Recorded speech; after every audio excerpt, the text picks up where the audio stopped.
Good morning, Bahamas. It is Tuesday, January 23rd, 2024, and I am thanking God for life and for a voice. In what can be described as a trifecta of nonsense in response to the violent murders being committed in our country, Micheal Pintard wants to sit and negotiate with gang members. Dwayne Sands wants the Prime Minister to stay at home and babysit the criminals. And Human Rights Bahamas is concerned about the human rights abuses of Bahamians. It seems to me that these people have come together in a desperate attempt to reframe the government's crime-fighting strategy as something that Bahamians should be fearful of because, as they say, it will encourage or give rise to human rights abuses. It is amazing how Pintard and Sands, though, berate the government daily over the desperate state of crime in the country, yet they provide no viable solutions.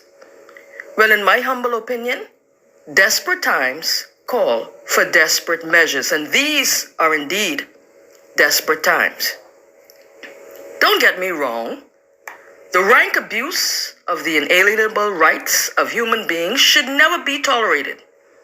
But the slaughtering of innocent Bahamians at the hands of criminals who act with impunity should not be tolerated either.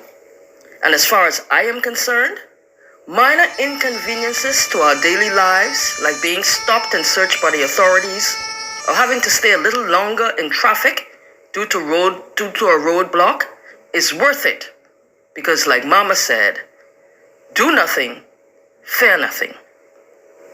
And what about the victims? Does Human Rights Bahamas care about them? Did they not deserve their human right to life? For example, the teenager who was recently innocently killed in her home, did she not deserve the right to live? Bahamians, this must be the tipping point. Killings in broad daylight, gunmen shooting people in their cars while driving on the streets, where there is a high probability that they could miss their intended target and shoot and kill an innocent person. We can no longer soothe our collective consciences by saying that these are just bad boys killing each other. At any given time, it can be you or I. Therefore, if the government seeks to try intrusive policing, I say go for it. After all, Micheal Pintard and Dwayne Sands sat not far from the ex-Prime Minister Hubert Minnis when he plainly stated in the People's Parliament that there may come a time when the constitutional rights of Bahamians may have to be set aside for the greater good.